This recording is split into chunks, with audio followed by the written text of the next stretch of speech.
Boa tarde a todos. Nós agradecemos aí em nome da AMEC e a gente fica muito feliz, né, de encontrar entre os que estão presentes aqui amigos antigos, é muito bom isso. E é uma grande satisfação ter vocês aqui num trabalho que é assim do coração de todos nós. Eu vou dar início à palestra, né, que eu estou dando no lugar do Flávio. A Marta me substitui na apresentação do projeto e depois nós vamos poder discutir um pouco, vocês vão poder tirar as dúvidas. É claro que a apresentação do projeto que a Marta vai fazer vai ser um apanhado geral, é um projeto extenso, mas a gente vai ficar muito feliz aí de vocês poderem dividir isso com a gente. Bom, o tema que me coube é a contribuição da doutrina espírita ao potencial do visitador espírita. Eu vou começar a minha fala contando uma história que eu acho que vocês vão achar muito interessante. Um jovem médico, numa casa espírita, durante um trabalho de atendimento, não sei bem qual atendimento eles faziam, mas esse jovem médico trabalhava nessa casa espírita como trabalhador espírita. Esse jovem médico é chamado pela entidade, né, trabalhando com o médium, que pede a ele que atenda uma determinada pessoa, um senhor doente, que procurou aquela casa espírita para fazer um tratamento espiritual. O jovem médico vai, pega o estetoscópio, o aparelho de pressão, né? A gente tem isso na bolsa, tudo, não é isso? E vai atender o rapaz. Chega lá, se depara com um paciente oncológico, um caso muito grave, e que já tinha várias cirurgias, já parece que 10 anos de tratamento oncológico, e esse paciente com muita dor. Esse jovem médico tira da bolsa dele um desses remédios e medicamentos que a gente sempre tem na bolsa, né? Porque sempre encontra alguém com uma cólica nefrética, alguma coisa assim. Então carrega um negocinho mais pesado, né, para poder resolver. E deu a ele e esperando para ver se melhorava. Melhorou um pouco a dor, a família se dispôs a levá-lo para casa e assim foi. Antes do término daquele dia de trabalho, esse jovem médico ligaram para esse jovem médico, ele tinha deixado o telefone, que havia voltado a dor, se ele não podia passar na casa. O jovem médico foi, passou na casa do paciente, viu a situação, aproveitou, olhou aquela quantidade de receitas, viu que já tinha 3 médicos, 2 médicos, um fisiatra, já cuidando daquele paciente sem conseguir resolver a situação. O jovem médico deve ter ficado com o cabelo em pé, né? Porque você imagina tudo que ele estava tomando, aquele paciente. Resultado, ele mexeu no que pôde, conversou um pouco, se certificou de que deixava o paciente em segurança e voltou para casa. Várias vezes durante as semanas seguintes, ele voltou àquela residência para tentar ajudar, chegou a fazer contato com médicos que cuidavam daquele paciente, até por uma questão ética, e viu que, no final das contas, que ninguém estava mais conseguindo dar conta daquilo, e estava com ele. Ele começou a estudar muito, né? E naquela ansiedade, porque era algo que 3 não davam conta, e ele era um jovem médico. Estudou muito, mas ia lá, 2, 3 vezes por semana e ia tentar resolver. Mexia com a medicação na medida em que ia estudando, ia entendendo melhor a situação, afinal de contas ele é médico. E aí ele começou a observar que o paciente estava melhorando, ficou feliz, né? Muito feliz. E o paciente começou a melhorar, as pessoas começaram a informar ele que o paciente estava, um relato interessante, que estava tomando cerveja sem álcool, com um canudinho na frente da casa. Sabe essas coisas que chamam a atenção, né? Quer dizer, tem que estar melhor para resolver tomar uma cerveja sem álcool na frente da casa, concorda? E ele começou a ficar muito feliz, e uma coisa interessante que acontecia é que ele ia na casa daquele paciente, ele só tinha uma posição que ele ficava num sofá, por causa de uma dor importante que ele tinha no pescoço, era uma situação importante, uma neoplasia de cabeça e pescoço, e eles colocavam para o médico umas almofadas no chão, aí já tinha Coca-Cola, bolo, etc e tal, e ele ficava ali conversando, e ele chegava para trabalhar, o paciente estava ansioso, querendo saber uma série de coisas do espiritismo, entendeu? O médico, ele tinha evidência, então o paciente já queria saber como é que era o irmão tal, como é que era a irmã tal, como é que era isso. E o jovem médico ficava mais tranquilo também, porque afinal de contas era uma coisa muito agradável poder falar de algo que para ele era muito bom.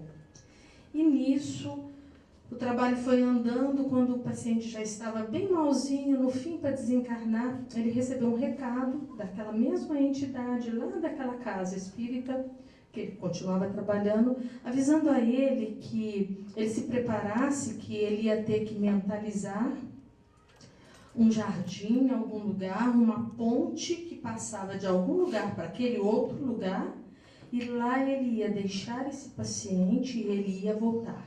Ainda brincaram com ele, você volta, viu? Uma coisa que eu não contei é que parece que nesse meio tempo o paciente começou a ter uns desdobramentos. E ele, muito ligado a esse médium, esse médium percebia o desdobramento do paciente, ele amava isso e chamava isso de festa no AP. Era muito bom, podia ser. E aí, quando foi, tudo aconteceu dessa forma e o paciente se desencarnou. Esse mesmo médico, uma outra história dele, é que um outro paciente, afastado da família, alcoólatra, e que bebia e fumava, etc. e tal, e que teve um tumor de esôfago importante, estava no fim da vida, mas ele já vivia sozinho, afastado da família, tinha abandonado a família tinha abandonado, não sei qual a história. Sei que esse paciente, esse jovem médico foi cuidar desse paciente e pensou assim, de novo, né? Mas esse paciente não se interessava em nada por espiritualidade ou por religião. Ele não tinha esses interesses. Mas mesmo assim, esse jovem médico que estava indo e fazendo o trabalho dele, essas alturas ele já estava muito entendido no assunto, ele continuava e descobriu, eles gostavam muito, esse paciente gostava muito de, era um engenheiro, ele gostava muito de explicar para ele como funcionavam algumas coisas na engenharia. E eles conversavam muito. Esse paciente em casa, quando a situação foi ficando mais no fim, o filho já brincava com ele na cama, a esposa tinha readquirido, né, trouxe ele para casa para poder cuidar. Ela já cuidava efetivamente dele, né? Passava as noites substituindo o rapaz do home care. E o interessante é que esse paciente, à medida que o tempo foi passando, ele foi se transformando numa pessoa mais feliz. Ponto. Essas são duas histórias que são muito interessantes e chamam a atenção quando a gente lembra da aula do Eduardo, né? Quando a gente pensa em espiritualidade e religião, a necessidade da religiosidade extrínseca para o primeiro paciente. Ele tinha medo. E à medida em que o médico tinha medo também. Por quê? Porque entrou numa situação que 3 outros não estavam dando conta. Então, 2 com medo acharam um local comum, um ponto comum, em que eles 2, dentro daquela situação, eles eram felizes. O médico, porque ficava feliz, porque até achava, provavelmente, que tudo que ele estava fazendo do ponto de vista medicamentoso estava funcionando, e ele estava dando duro para isso. E o outro, por quê? Porque viu naquele médico alguém que podia, tinha condição de falar alegremente, tranquilamente sobre o mundo espiritual, com a experiência de quem tem evidência, clareaudiência, etc. e tal. Interessante. A gente pensa que medicina é só aquilo que a gente conhece. É só a gente lembrar da medicina chinesa, não tem nada a ver com a medicina ocidental. Alguém conhece, né? Então é aquilo, você tem uma dor aqui, alguém fala para você, mas é o rim, Eliane. E você fica pensando assim, do ponto de vista ocidental não tem nada a ver. Mas você vai lá na China e todo mundo faz o quê? Trabalha com medicina chinesa e as pessoas não morrem mais por causa disso. Nem morrem menos por causa disso. Elas vão viver. Existe a medicina ayurvédica e outras formas de se entender a cura. No final das contas, nós listamos aqui alguns tipos de modelo de medicina e alguns princípios para a gente poder analisar. Isso foi tirado de um trabalho, né, chamado Desculpa Hipócrates, o abandono do espírito pela medicina, e está disponível aqui na internet. Modelo de medicina animista, com relação à natureza do mal ou doença. Segundo os animistas, o que causa a doença é uma possessão. A causa do mal, da doença, são maus espíritos, que tornam ele um possesso. O médico é um feiticeiro ou xamã. E o tratamento é uma conjuração mágica. A medicina moderna que a gente conhece aí, né? A natureza ou mal da doença é uma alteração orgânica, causada ou por causas naturais, ou uma bactéria, ou é genético, ou é um tumor, né? O médico é um médico douto, né? Que somos nós aqui. O tratamento são sempre remédios exteriores. E nós temos um conceito de medicina mitológica que vocês vão ver, nós vamos discorrer mais sobre ele ali na frente, onde a natureza, o mal da doença, é uma desarmonia entre a alma e o corpo. A causa é essa desarmonia alma-corpo, algo espiritualmente está errado. O médico vai ser um sacerdote e o tratamento é a espiritualização e sublimação. Vocês acham que isso não existe ou que é muito antigo? Esse livro do Michael Kearney, Um Local de Cura, esse livrinho aqui, dificinho de achar para a gente comprar, mas Trabalhando com Sofrimento na Vida e na Morte, esse livro é um livro de 2000, foi impresso pela Universidade de Oxford. Esse médico aqui, o Michael Kearney, ele é consultor para cuidados paliativos em 2 hospices na Irlanda. Ele aborda esses 2 tipos de cura. A cura moderna, o modelo biomédico, é a cura mitológica, o ritual de Asclépio. Por que o ritual de Asclépio? Conta-se que na Grécia Antiga, antes do advento, né, da medicina hipocrática, Hipócrates nasceu em 460 a.C., nessa época anterior, as pessoas doentes elas eram colocadas no templo de Asclépio. É a mesma coisa de Esculápio em Roma. O nome em Roma era Esculápio e na Grécia era Asclépio. Esse templo, a característica é que as pessoas eram colocadas entre as paredes do templo, entre os muros do templo, no chão, em contato com a terra. Elas eram atendidas por um sacerdote antes que fazia um preparo, eu não sei explicar qual preparo, e que durante a noite elas eram deixadas ali, naquele local, deitadas no chão, e que elas sonhariam com o deus Asclépio, que ele iria trazer a ideia da cura. Vocês imaginam 400 antes de Cristo, né? 500 antes de Cristo, 550 antes de Cristo, as pessoas morriam assim que nem mosca, né? A idade máxima que se chegava era 40 anos e já eram idosos. E aí o que acontecia? Essas pessoas que mais sofriam eram aquelas que tinham tempo de ir a esse templo, porque elas ficavam cegas, elas ficavam coxas, elas ficavam paralíticas, sofrendo. E era esse sofrimento que era abordado ali dentro daquele templo. Alguns autores, e o Michael Kearney, ele fala a respeito de que, na verdade, essa ideia deve ter vindo da alquimia, lá atrás, onde existiam aqueles vasos alquímicos que eram contenedores, ou seja, as coisas eram colocadas dentro daqueles vasos e elas iam sofrer modificação. Todo mundo entende a alquimia como aquela pré-química, ou seja, a ciência que antecedeu a química, porque a ideia mais comum, corriqueira, era de que os vasos eram usados para transformar qualquer metal em ouro. Mas não era só isso. A ideia era que tudo pudesse ser transformado. E essa ideia de estar contido em alguma coisa, dentro de algum espaço e ser fechado ali, é a ideia que a gente entende e enxerga nesse ritual da cura dos templos na Grécia Antiga, dos templos que eram relativos ao deus Asclépio. A cura moderna, o modelo biomédico. Em 460 a.C., nasceu Hipócrates. Muito do que se tem dito que foi relativo a ele, realmente não se sabe realmente se foi relativo a ele. Na Grécia, antigamente, era assim.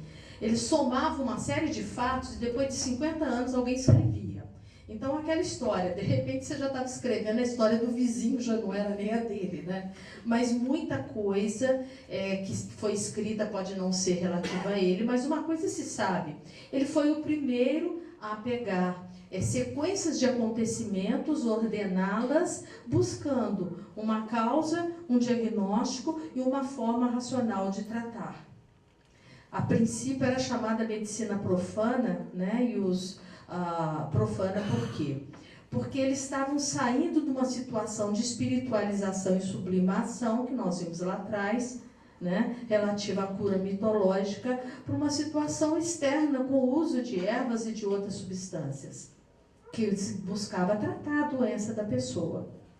Isso é interessante, porque isso foi bom e foi necessário. E durante a época de Hipócrates, as duas coisas conviviam. Então era assim, alguém que estava com uma dor de barriga mais aguda procurava a medicina hipocrática. Alguém que estava cego, sofrendo, ficou paralítico, que já não tinha mais jeito, ia para a cura mitológica de Asclépio, para os templos de Asclépio. Quer dizer, era mais ou menos os cuidados paliativos da época, né? Bom, algumas características que a gente pode listar e que vai ajudar a gente a entender melhor. Na medicina hipocrática, ou modelo biomédico, porque a medicina hipocrática ela foi precursora desse modelo da medicina ocidental que nós temos hoje, tá? O foco era no tratamento das condições curáveis. O que não tinha cura, não tinha cura. Já em relação ao modelo mitológico, o foco era no tratamento das condições incuráveis. O modelo biomédico, né, no caso a medicina hipocrática, depende de conhecimento, habilidade e intervenção de outra pessoa. A dor está fora da pessoa. É a dor que ela pode ser retirada com alguma coisa externa. Com relação ao modelo mitológico, depende do autoconhecimento ou processo de cura interior. Então, a cura, do ponto de vista mitológico, ela é interior. É uma situação em que o curador trata o sofrimento, trata com o sofrimento. O objetivo do modelo biomédico da medicina hipocrática era devolver a pessoa à existência com saúde e sem dor. Com relação à cura mitológica, por cura entende tornar um indivíduo psicológico e espiritualmente íntegro e completo. São bem diferentes, né? Continuando, a medicina hipocrática trabalha a partir de evidências objetivas, não trabalha com intuição, instinto, emoção, como trabalha o modelo mitológico. A medicina hipocrática, o modelo biomédico, a gente quando fala no e no outro é porque o biomédico é o atual, o médico não se envolve com o paciente. Com relação ao modelo mitológico, o médico conhece a si mesmo e se aplica no processo. Vamos só lembrar um pouquinho da história do nosso médico, nosso jovem médico. É muito legal, né? O tempo todo ele deve ter feito isso sem perceber o que estava acontecendo. E o tempo todo ele deve ter pensado que o jeitinho dele mexer com os remédios estava resolvendo alguma coisa. Será? Porque resolveu. No modelo biomédico, o médico trabalha contra a natureza, ou seja, com antibióticos, porque vai matar a bactéria, com analgésicos, porque a dor ela é natural, ela é uma defesa, um informe do seu organismo de que tem algo errado. Então você vai contra algo natural, porque se a dor é natural, não importa, é dor. E no modelo mitológico trabalha com a natureza, o sofrimento é algo a ser resolvido e vivido.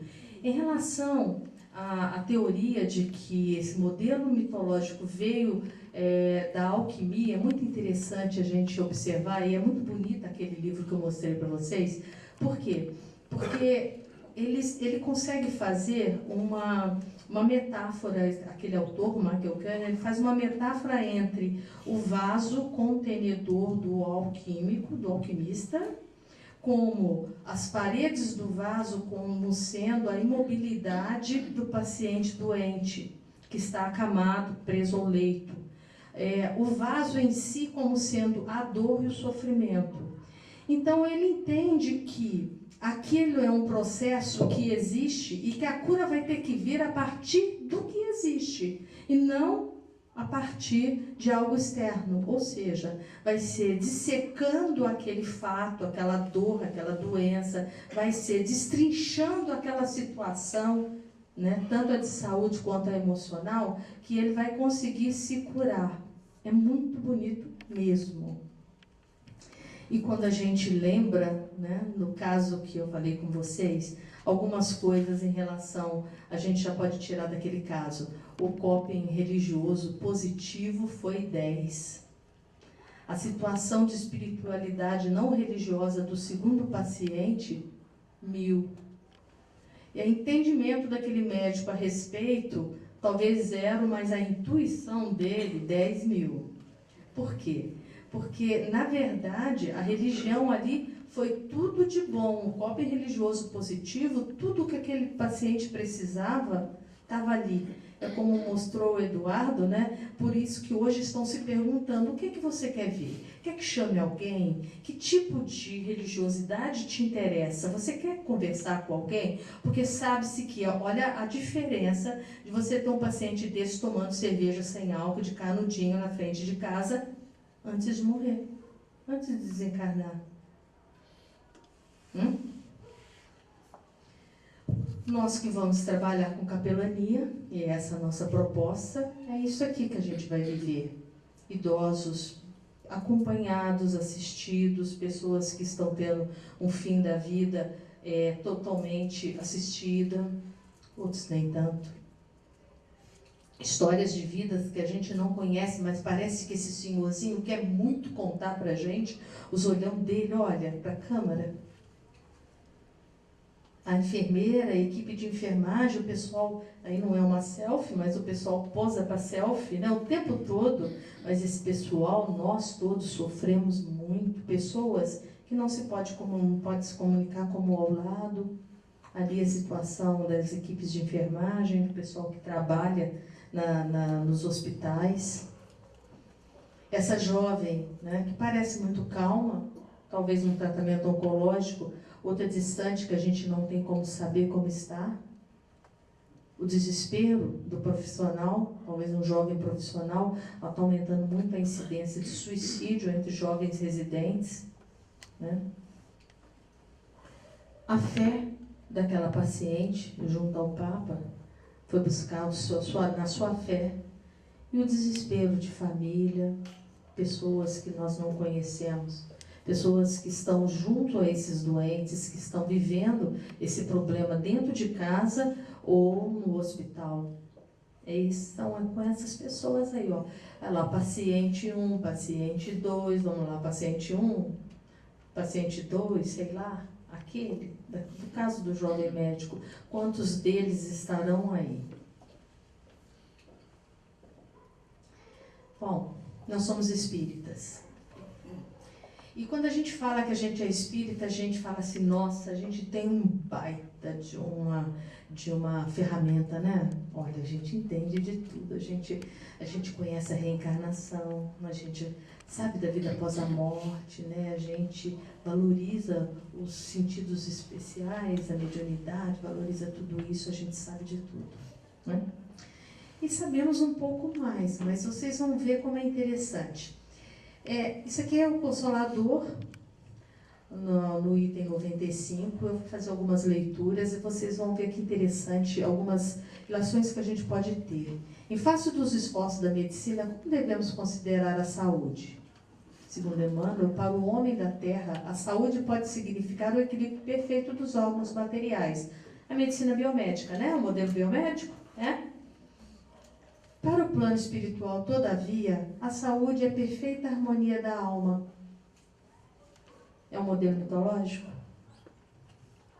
para a obtenção da qual muitas vezes há necessidade da contribuição preciosa das moléstias e deficiências transitórias da terra, o nosso vaso contenedor. A 96, o Consolador. Toda moléstia do corpo tem ascendentes espirituais? Os grifos são meus, viu?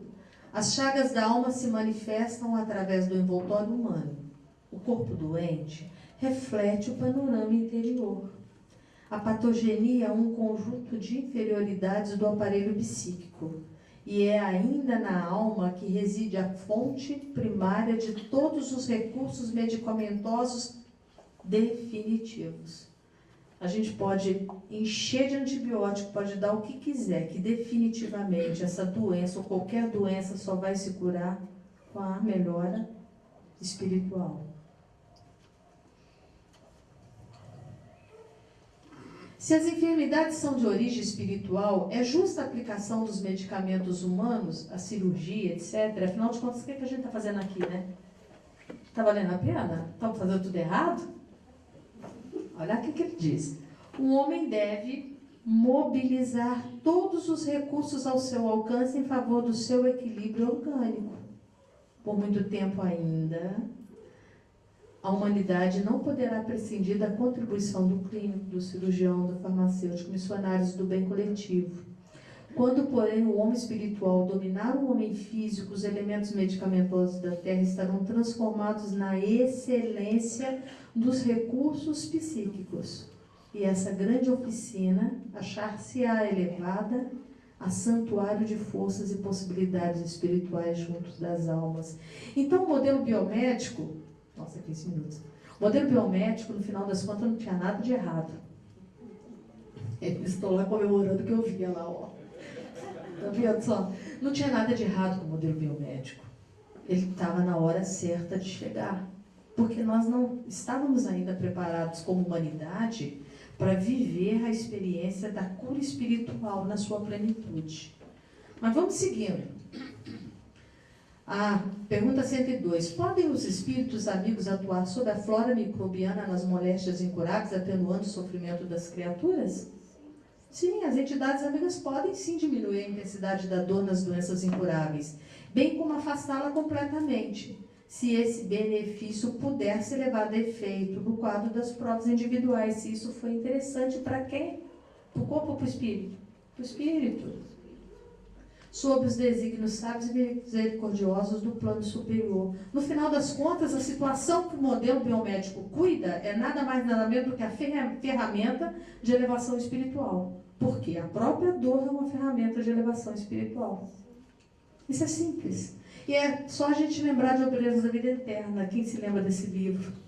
O desastrado desencarne de Cavalcante, que era uma entidade que veio de uma situação muito boa no mundo espiritual e que era merecedor, né, de créditos e de muita ajuda, e que no final das contas o coping religioso negativo foi o grande problema dele. Cavalcante tinha um remorso absurdo. Ele achava que para servir a Deus ele tinha que abandonar a vida. Então ele achava depois que a esposa o abandonou. Por quê? Porque ele simplesmente só se devotou a Deus. Então ele viveu a religiosidade dele de uma forma negativa e no fim o remorso em relação a isso causou todos aqueles desastres que nós vimos nesse desencarne. Agora o potencial do visitador espírita, aí é que chegamos nós, né? Nós estamos com tudo ou não estamos com tudo? A gente sabe muito. Vamos lá. O conhecimento da doutrina é fundamental. É por isso que nesse projeto é fundamental que você conheça a doutrina. Espíritas, amai-vos. Este é o primeiro ensinamento. Todos nós repetimos isso. Instruí-vos. Este é o segundo. Foi dito pelo Espírito de Verdade em Paris, em 1860, no Livro dos Espíritos, capítulo 6. Estudar é fundamental e nós temos que estudar. A prece. Podes com utilidade orar por outrem. O espírito de quem ora atua pela sua vontade de praticar o bem. Atrai a si, mediante a prece, os bons espíritos, e esses se associam ao bem que deseja fazer. Então, a prece é fundamental e nós sabemos disso, não sabemos? Somos espíritas, claro que nós sabemos. O livro dos médiuns, o item 176, o terceiro subitem. Há, entretanto, bons magnetizadores falando sobre o passe, que não creem nos espíritos. Pensa, então, que os espíritos só atuam nos que creem nele? Claro que não. Os capelães da Igreja Católica, os evangélicos, todos eles estão trabalhando e todos eles com fé. Agiria com maior eficácia aquele que, tendo a força magnética, acreditasse na intervenção dos espíritos? Aí a gente leva um ponto, né? Faria coisas que consideraríeis milagres. Tá vendo? Já tomamos alguma coisa na frente. O segundo livro, né, do Livro dos Espíritos, a intervenção dos espíritos no mundo corpóreo. A pergunta 459, influi os espíritos em nossos pensamentos, em nossos atos? A nossa responsabilidade aí, muito mais do que imaginais, influi a tal ponto que, de ordinário, são eles que vos dirigem, como mostrou o Moacir, né, aquelas imagens, né, aquela necessidade, né, da ligação com o plano espiritual, para que se pudesse o plano espiritual ajudar. Está aí a nossa responsabilidade. E a água fluidificada. Reconheçamos, pois, que o Mestre, quando se referiu à água simples, doada em nome de sua memória, reportava o seu valor da providência em benefício da carne e do espírito, em honra à memória do Cristo. Por quê? Porque é a lembrança e a prece, pedindo por aquela pessoa, através daquele copo de água, que transforma aquele copo de água em algo diferente. Né? Sempre que estaciona através de zonas enfermiças. Ainda tem alguma coisa a mais. Isso aqui, rapidamente, eu vou falar, é uma prática que a gente vai precisar conhecer a fundo, e é um trabalho da Ana Catarina de Araújo Elias. Ela é uma psicóloga, e essa é a tese de doutorado dela, e eu tive a satisfação de conhecê-la na época em que ela estava fazendo trabalho de campo num hospital lá em Jundiaí. E é um trabalho muito bonito que a gente já teve a possibilidade de aplicar e é simplesmente absurdo, é muito lindo. Só um exemplo, você pega um book de fotos bonitas, interessantes, é uma coisa, resumindo muito, porque meu tempo está pouco. Já tem 10 ainda? 8 minutos, 19. Então, aí vai estender um pouquinho. Aí você pega esse book e leva... A pessoa está doente, existe todo um preparo com música, existem visitas que essa pessoa que vai aplicar essa técnica fazem esse doente, começa a se criar um vínculo. Ela leva aquele book de fotografias para a pessoa escolher uma foto. Então, a pessoa escolhe uma foto de um barquinho no mar, ao pôr do sol. Então, ela volta nos dias marcados com aquele book, com aquela foto, e eles conversam como se eles estivessem dentro da foto. Aí, como é que está o mar hoje? Né? E o barco? Está muito quente, muito calor. E ele vai buscando, através dessas respostas e da sensação, levar essa pessoa, desdobrá-la para dentro de uma situação comum, de um ponto em que os dois se encontrem, o terapeuta e o doente. A pessoa que aplica a técnica e o doente. Chega uma determinada hora que essa pessoa fica aflita para essa pessoa chegar, para esse terapeuta chegar. Por quê? Ela se sente bem. Ela começa a conseguir colocar os conteúdos emocionais dela ali, naquela foto.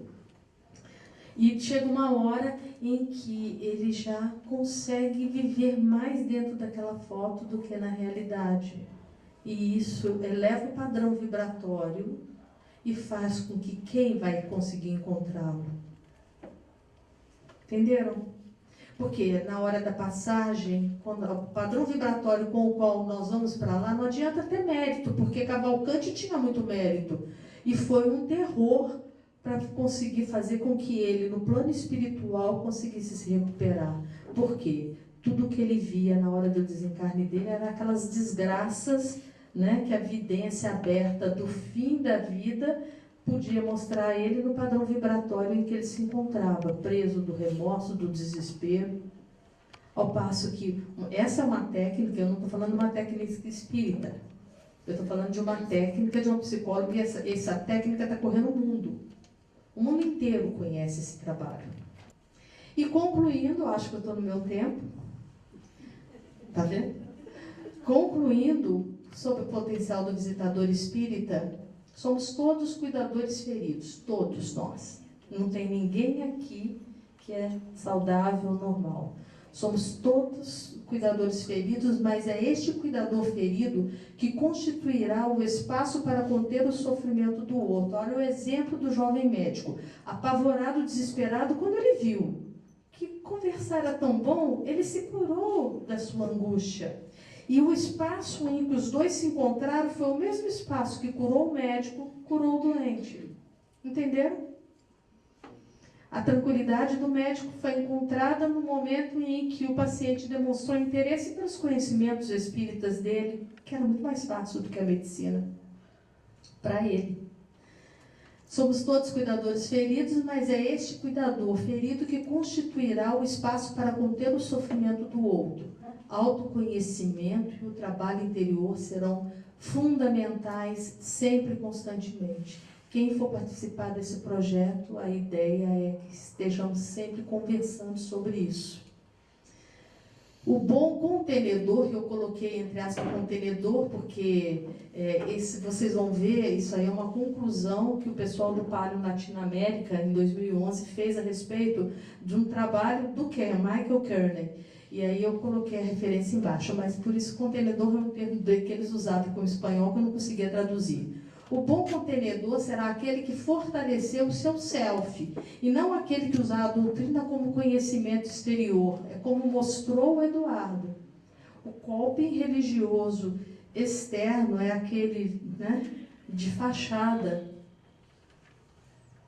Não resolve. O fazer o proselitismo não é esse o ponto. Necessário implementar conhecimentos da área da psicologia como transferência e contra-transferência. Nós todos vamos precisar entender um pouco disso, porque acontece conosco, somos seres normais, muito vai levantar os nossos próprios fantasmas, as vivências dos outros. E a gente precisa entender até que ponto nós estamos respondendo com a nossa dor ou com a nossa possibilidade. Curar o sofrimento de alguém é criar um espaço seguro e mantê-lo para que a cura divina possa ocorrer. E o bonito nessa história é que, se a gente parar para pensar, nos dois casos dos dois pacientes, a verdadeira saúde que se buscava, pelo menos em relação ao plano espiritual, e considerando que eram pacientes terminais, era a saúde do espírito. Ambos desencarnaram em paz.